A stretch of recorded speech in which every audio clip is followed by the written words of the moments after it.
Hai, Assalamualaikum. Udah lama ya nggak ada podcast. Ini episode berapa ya sampai lupa. Karena udah sekian lama nggak bikin podcast. Nah, kayaknya untuk Ramadan kali ini bakal seru nih kalau misalnya kita bahas tentang idola kita semua. Waduh, siapa tuh?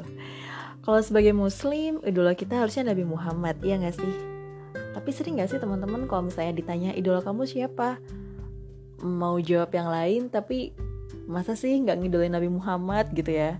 Tapi pas giliran jawab idolaku Nabi Muhammad kayak masa sih, kayak kejauhan gitu loh. Emang beneran idola kita Nabi Muhammad, kok nggak kelihatan gitu kan. Nah, tapi ternyata gini nih teman-teman, sadar nggak sih kalau misalnya ketika kita mengidolakan seseorang itu kita pasti bakal nyari tahu segala hal tentang dia. Nah, kalau misalnya nih sekarang kita sebagai muslim, idolanya Nabi Muhammad. Harusnya ya, bukan misalnya, harusnya memang sebagai muslim idolanya ya Nabi Muhammad gitu kan. Panutannya ya Nabi Muhammad. Nah, karena kita sebagai muslim tuh idolanya Nabi Muhammad, harusnya kita tahu banyak hal dong tentang Nabi Muhammad, iya gak sih? Masa sih kita misalnya lebih tahu tokoh-tokoh lain dibanding Nabi Muhammad? Yang padahal Nabi Muhammad tuh udah jelas posisinya sebagai panutan umat muslim gitu, sebagai seseorang yang harusnya kita tiru segala tingkah laku yang baiknya.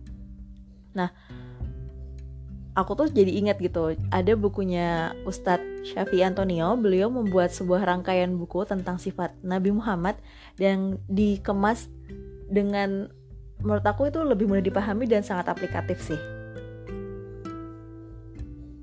Karena kalau dari aku sendiri nih, meskipun sebelumnya aku udah pernah belajar ya sejarah kebudayaan Islam, terus pernah dapat pendidikan diniyah, tapi aku tuh merasa aku masih level bawah banget deh.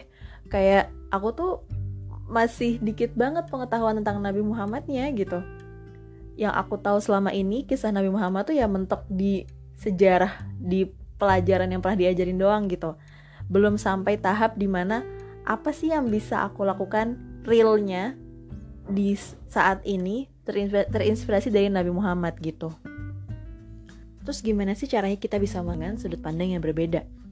Bukan sekedar cukup tahu aja bahwa Nabi Muhammad tuh pernah ngelakuin gini-gini, terus artinya sekarang kita harus ngelakuin yang sama kayak Nabi Muhammad gitu.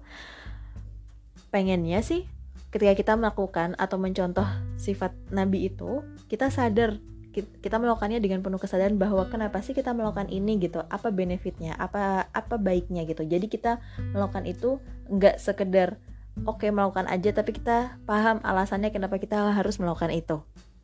Nih, yang menarik nih dari bukunya Ustadz Syafi'i Antonio ini adalah konsep di mana sifat-sifat Nabi itu sebenarnya bisa lebih aplikatif loh untuk dilakukan sehari-hari sama kita.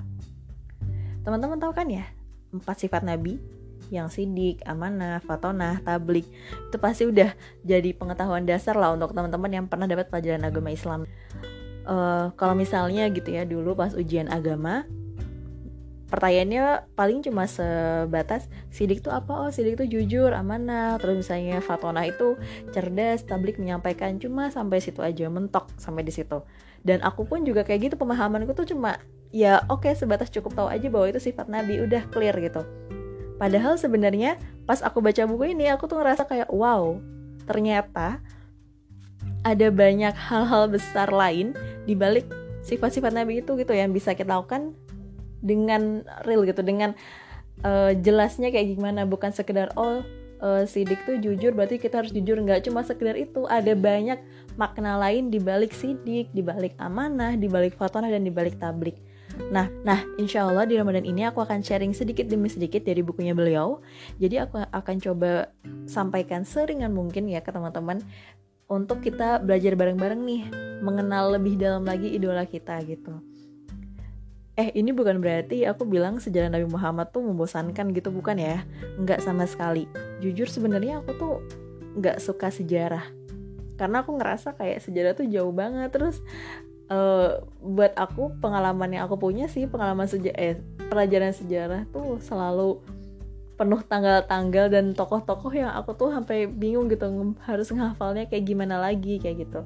Nah, tapi dari buku ini aku jadi dapat insight bahwa ketika kita melihat sejarah itu bukan cuma sekedar tanggal dan nama-namanya aja loh, tapi kita harus mendapatkan apa sih yang bisa kita ambil terinspirasi dari kisah tersebut, kayak gitu deh teman-teman.